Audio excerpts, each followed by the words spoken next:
राम राम साथियों,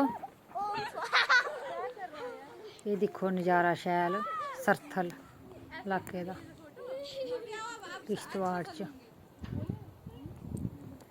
दिक्खो कि धारें दे नज़ारे न, पाला पेदा, धारां चिट्टियां होई दियां।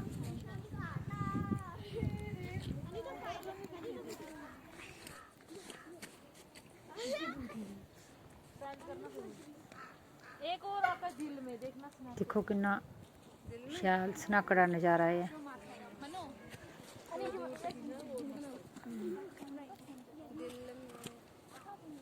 कुदरती नज़ारे